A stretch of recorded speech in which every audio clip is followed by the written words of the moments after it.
8 centuries or so have elapsed since the time of the pyramids. The capital city is not Memphis anymore, but Thebes, which worships the god Amun. Architects in those days used to dismantle quite a number of buildings. Some blocks, which were used in the reconstruction of the shrine of Sesostris I, are to be found later inside a Karnak temple pillar. This little shrine, under its primitive form, possibly became a hindrance when it was decided to enlarge the great Karnak temple. This temple is going to be altered and completed by many a king during this span of time, from 2000 BC to the first few centuries AD.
A temple is first and foremost the house of a god.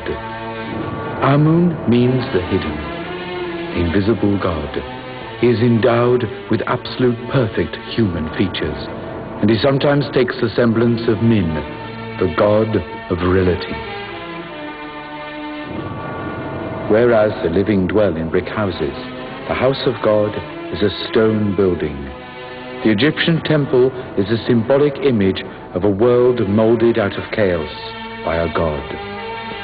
The house of this god that rules over the earth is not a place where people pray and worship. It is a repository of divine and magical forces. The temple is meant to sustain the equilibrium of creation, which is permanently under threat of falling back into original chaos.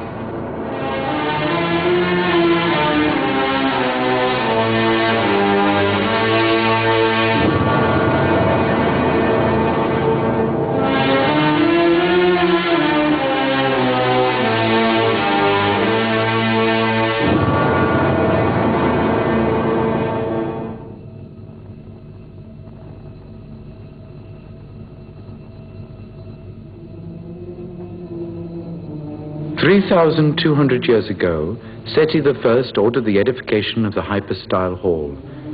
According to a papyrus scroll, there were exactly 2,100 people appointed to the service of the god Amun under Ramses III.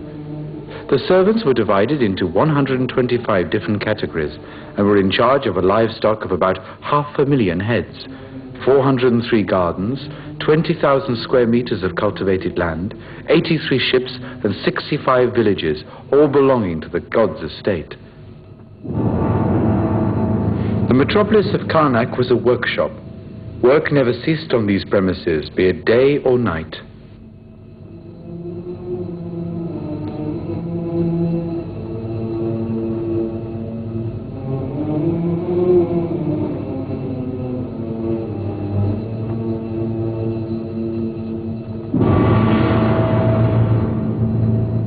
This hall is just like some forest of awesome pillars. There's nothing quite like it anywhere else in the world. These columns, soaring 20 meters high and measuring over 3 meters 40 in diameter, were, so it seems, built to accommodate an assembly of giants. Champollion used to say, no other people, whether in antiquity or nowadays, ever conceived the art of architecture on such a gigantic scale. The Egyptians conceived men of 100 feet tall, and this image is represented at the base of 134 columns of the Karnak hypostyle hall.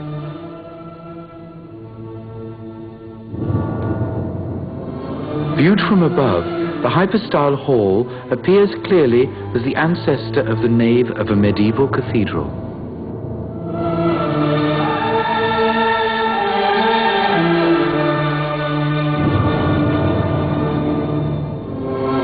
Queen Hatshepsut had a pair of obelisks cut from the granite quarries of Aswan, each out of a single block, the taller of the two being 30 meters high. She had these words of pride engraved in hieroglyphics. When you will tell about my doings, you will say, no one amongst us knows how such a mountain of gold arose. Hark my words. I, the queen, gave handfuls of gold to have these monuments gilded.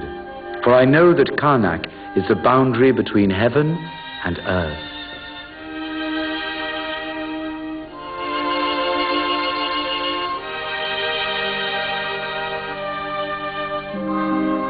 Despising Amun and his lesser gods, we arrive to a new kingdom with a new king, Amenophis IV, changing his name to Akhenaton and imposing a creed of one god, Atun. Pharaoh was a poet, composing odes dedicated to the beauty of his beloved queen, Nefertiti. After Akhenaton's death, Amun was restored to the magnificence of his former glory by Tutankhamun. This sacred lake has been dug under King Tarakah. Priests come here for purification.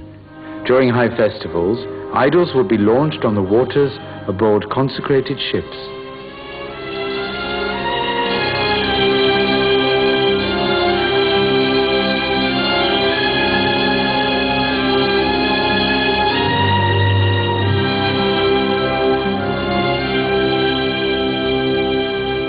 This pink granite scarab beetle is from a temple erected on the left bank of the Nile, the temple of Amenophis III.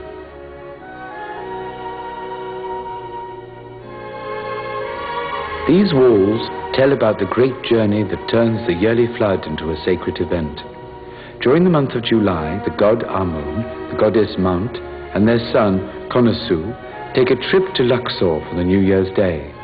On this occasion, the god leaves his sanctuary and travels with the pharaoh in a richly decorated boat. Now is the time for the grand festival of Opet.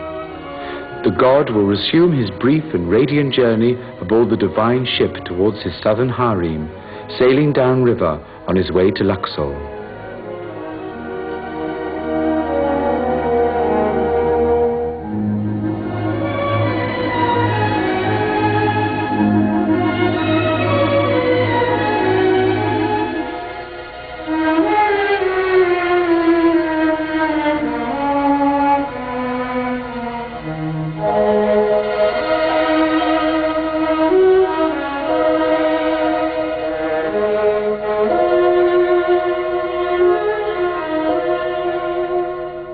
In ancient times, there used to be a 3-kilometer causeway between Karnak and Luxor, lined with stone sphinxes.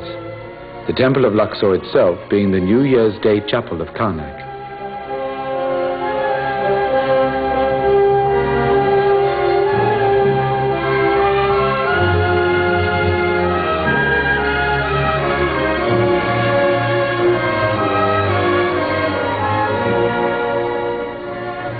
Around mid-July, when the harvests are safely stacked in the barns, and while the land is at rest under the waters of the Nile, the god Amun takes the virile appearance of the god Min, and in spite of his wife Mut, comes here for a 10-day honeymoon with the goddess Amunet, thanks to which the world is reborn and the earth made fertile again.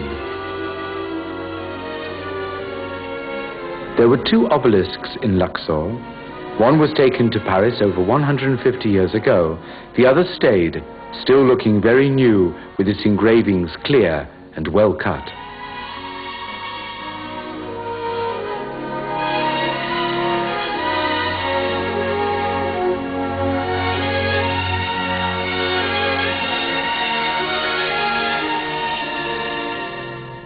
In front of the temple, towering above the statues of Ramses II, there remains an empty base where the Concorde obelisk in Paris used to be.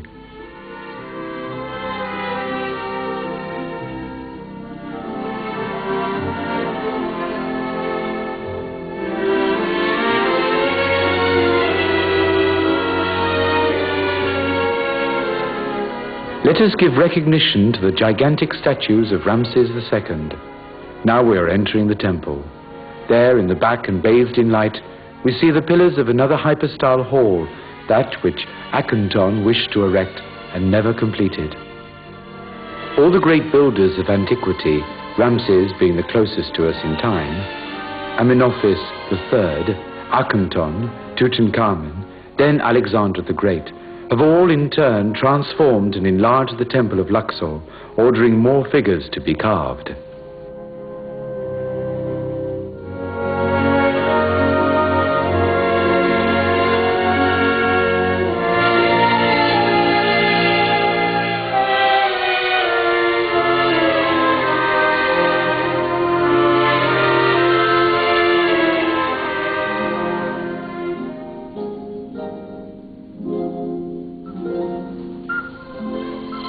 The earth takes on an ochre tint at sunset in these parts of the Egypt. The Nile, today as yesterday, flows timelessly. Here and there comes into sight a plain little boat. Slowly it sails up or down the godly river. The coolness provided by aquatic plants is a welcome surprise in this scenery, as we are caught between two stretches of desert land. As for the gesture required to put the only oar into motion, it has remained unchanged since the reign of the pharaohs.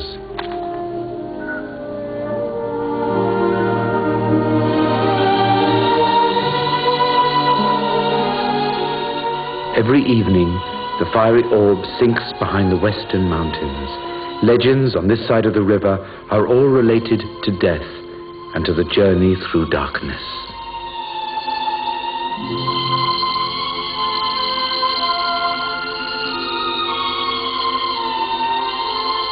The regeneration of the deceased will take place at the same time as the regeneration of the sun. The travel is identical for both, starting from the west aboard the nocturnal ship and sailing through the underworld to reappear each and every morning in the east, aboard the ship of daytime. Both the sun and the dead man have been vivified by their journey to the heart of darkness. All this is beautifully rendered inside the tomb of Ramses VI. The great book of the sacred words of immortality is kept by Osiris, king of the dead. Osiris has been murdered by his brother Seth. Later, the mummified Osiris was the first god to rise from the dead. Close to him stands Anubis, the jackal god of embalmment, the very one who performed the mummification process upon the body of Osiris.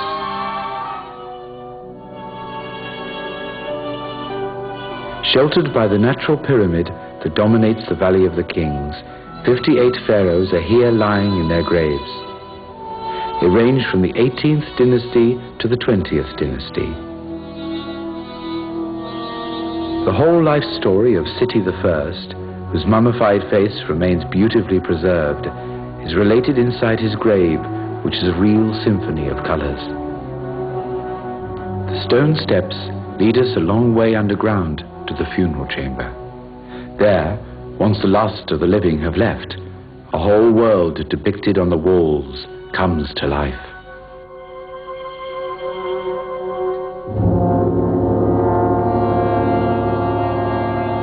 The whole people of Egypt were fascinated beyond words by their belief in immortality. Here, at the beginning of the 20th century, a capital discovery upon pharaonic civilization was made. A great number of precious objects were found inside the grave of Tutankhamun. He had been resting for 35 centuries in his golden sarcophagus. His mummy bears testimony of a very sharp blow which caused a facial wound that never could heal. His body has been encased in 3 man-shaped coffins. The first coffin, made of solid gold, was set inside a wood one covered with gold leaves and inlaid with turquoise, cornaline, and lapis lazuli. The second coffin rested inside a third casement, overlaid with thick gold leaves. The king's viscera were carefully kept inside this same chapel, watched over by 4 goddesses of eternal sleep: Selkit, Isis, Nephthys, Night. This site was discovered by the British archaeologist Howard Carter in 1922. Thanks to him, daylight sprang again inside this chamber. All the funeral apparatus, bed, jewels, statues, alabaster, figurines, all this wonderful treasure which had been spared by time and plunder appeared in perfect condition. Thanks to very minute tests performed on the seeds found inside the grave, it is possible to say that the young pharaoh met his death in the month of January 1342 BC. He was barely 19 at the time. He still looks remarkably alive after 3,500 years of untroubled sleep. Tutankhamun made Thebes the capital city of Egypt again. He also reintroduced the cult of the ancient gods. Why all this gold on the young pharaoh's body? Why this scabbard beetle, a symbol of the rising sun's rebirth after the long journey through darkness? In the 60s, scientists found evidence that the wound on the face of the young pharaoh was a murderous stroke. So the god Anubis was keeping watch over the victim of an assassination. Tutankhamun was a handsome boy, and his child wife, Ankhsenamun, looked on him with loving care.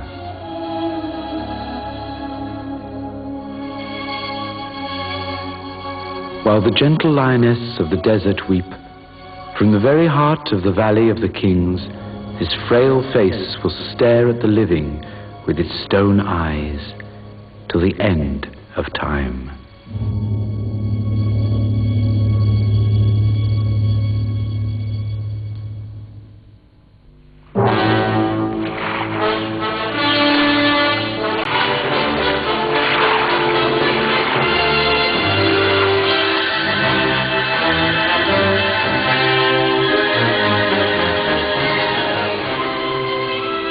The Theban necropolis on the left bank of the Nile is the site of the so-called Temples of the Million Years. Here, beautifully situated inside a great nook of the Libyan cliff, stands the funerary temple of Queen Hatshepsut, daughter of Titmus I and widow of Titmus II. The place is called Der el-Bari, which means the Northern Monastery. From certain angles, it is impossible to tell where the mountain ends and where the temple begins. Both seem to merge into each other. It demonstrates the deliberate use of the rocky setting. A part of the mountain has been tamed. This monument, which people of old used to call most sublime, unfolds its many terraces in the very heart of the Theban necropolis.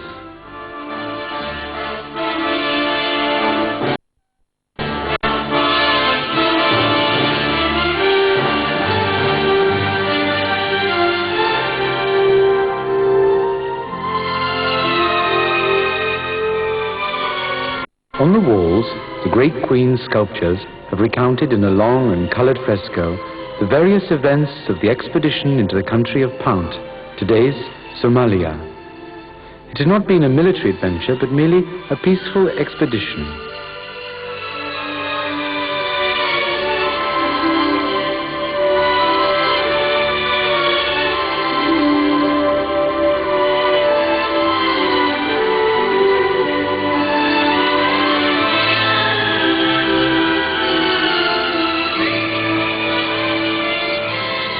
In a paradoxical way, the paintings are as good as new, but there cannot be found a single unscathed portrait of the Queen Hatshepsut herself. It so happened that a successor, Titmus III, whom she had previously banned from power, ordered all representations of her to be defaced as a post-mortemus revenge. That is the reason why we can't absolutely be certain that this mummy is really hers.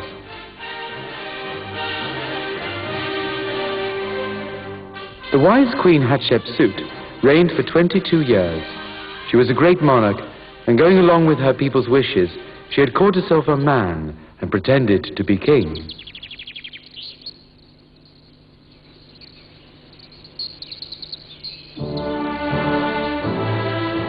The Memnon Colossus are two statues in the effigy of Amenophis III. These statues used to guard the entrance of the latter's funerary temple, which has today disappeared. There are very few remaining stones of this other temple of a million years, that of Ramses II, the Ramesseum. It was probably torn apart and its pieces scattered during some earthquake. When it was standing in one piece, the Ramesseum used to have a rather sturdy and heavy appearance. But today's jumble of ruins and pillars tells with acute vividness the glory of Pharaoh. It speaks of his great military deeds against the Hittites, and most of all, the Battle of Kadesh, 13 centuries before Christ.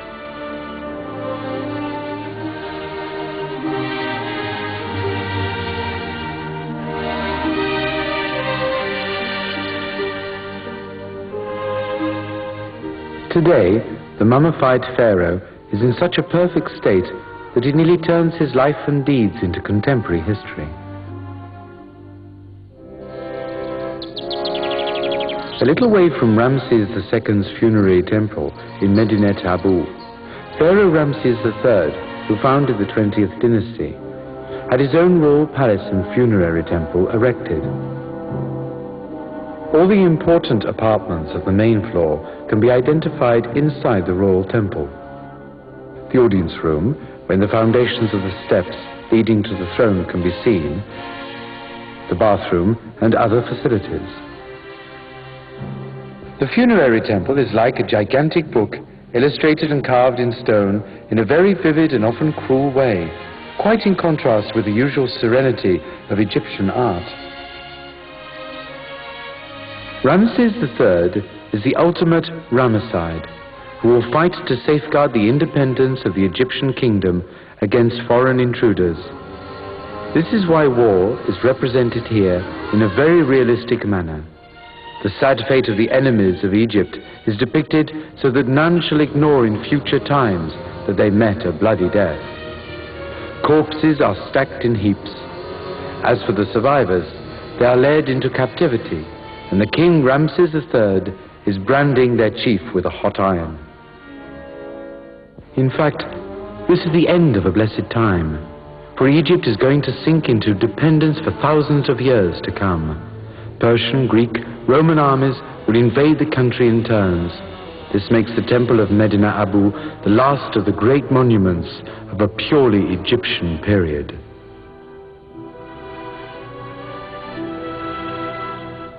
There were festivals and holidays as well.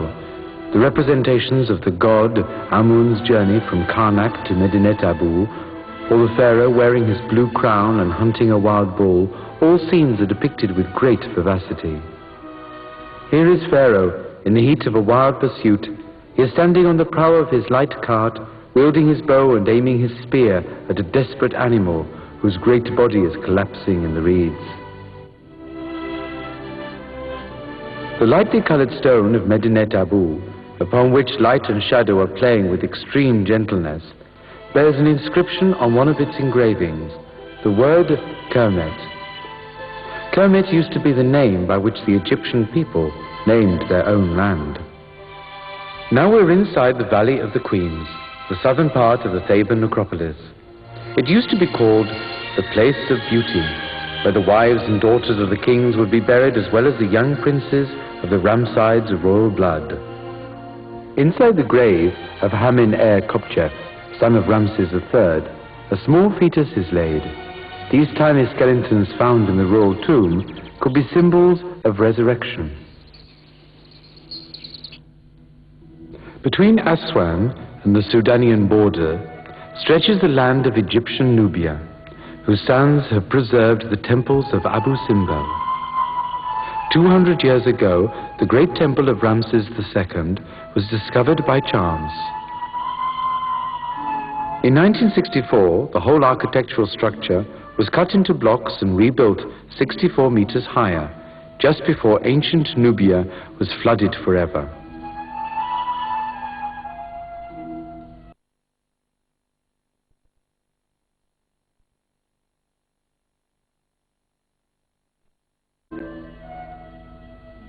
Horakti, the local deity, was then set against its seat between two of the gigantic statues.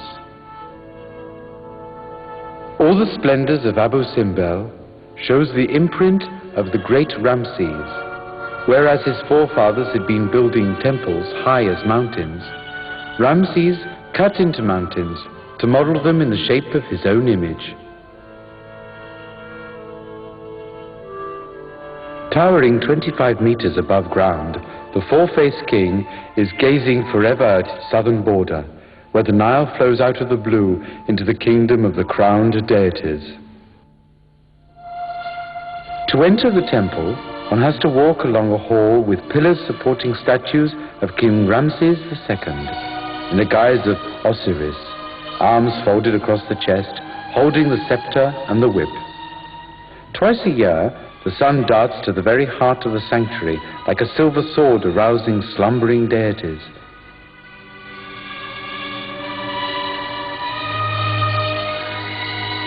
Here sit Ta, Amun, the godly Ramses, and Horakti, waiting for human visitors till the end of time.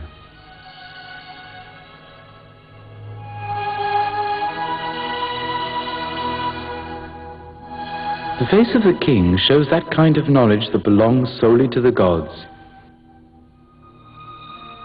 In a nearby place, the king had a smaller sanctuary built, dedicated to the goddess Hathor. But in fact, it's a tribute to his own queen and wife, Nefertari, whose image is displayed on the outer walls. Nefertari's name means the beauty who belongs to him. Her naked body surges from the stony cliff, left foot set in a forward motion. The pharaohs, close to the gods, were still men, celebrating through their sculptures their beliefs and their love. The whole civilization and history of Egypt belongs to the river. Men have managed to turn the yearly flood into a beneficial event in their lives.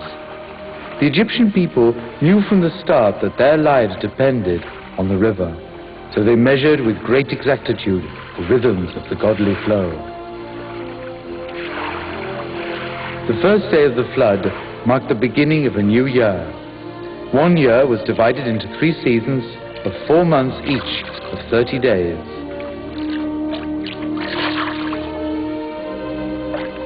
Water has always been raised with the shaduf, a counterbalance bucket, or the saki, which requires the slow pace of an ox going round and round to fill the jugs. Much later, these canals were dug to irrigate the land.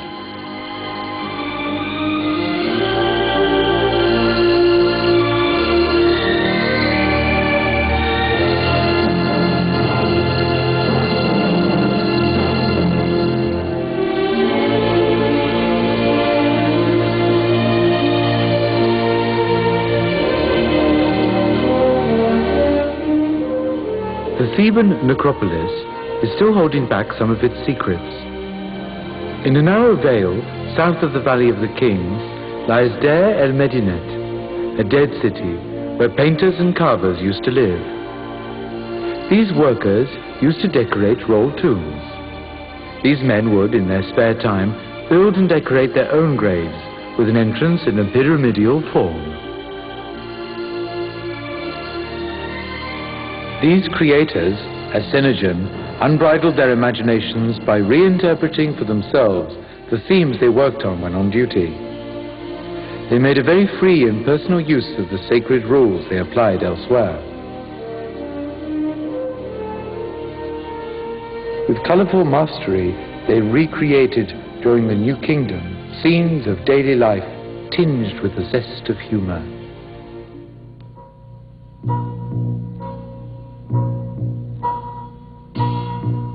They They depict with wonderful realism and poetry the lives of herons, foxes, cicada, deers, bulls, as well as the busy existence of fishermen and hunters. All these scenes are a delight.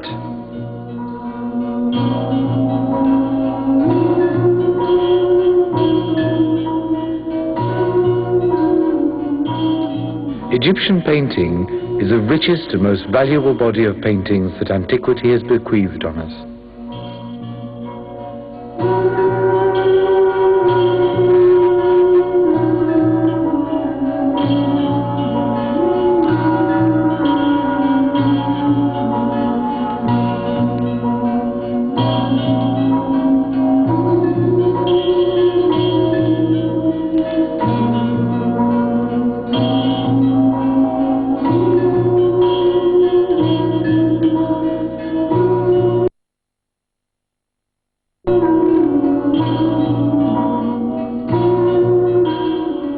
The scenes showing the various labors of the fields are quite unchanged through the centuries.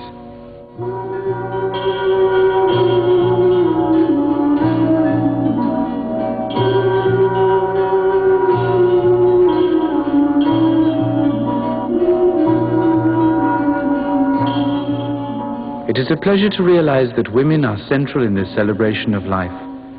Upon the delicately made up lips of these women, free and happy, we can still read the words, complacent and indiscreet, that papyri are carrying to our ears.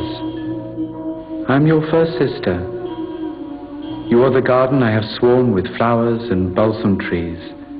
Your voice makes me dizzy, and my life is in the grace of your voice. Your presence is dearer to me than either food or water. When I hold her in my arms, methinks I am the land, and that the land is scented with incense. Could I only be the slave who takes care of her, then I could delight in the sight of her beauty.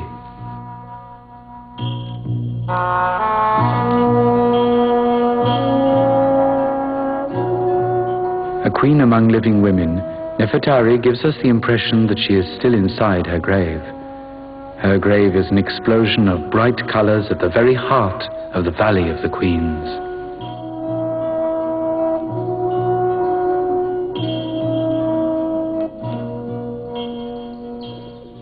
But in this land of Egypt, the real miracle is for the visitor, to see the paintings he has just admired below ground come to life around him under the sun. Here, nothing has changed much.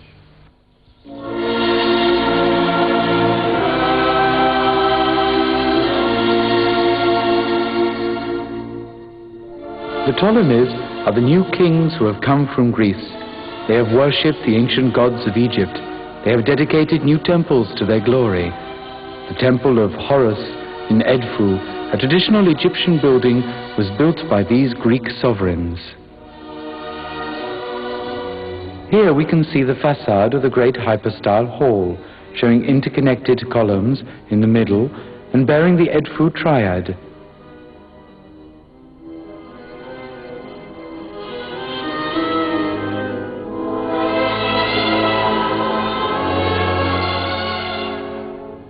This is the main gate surmounted by the winged disc.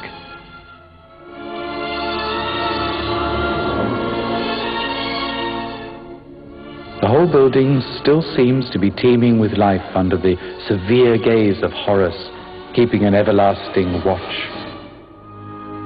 Here we can see the inner yard with its large porticos, 32 columns each, displaying a choice of floral adornments.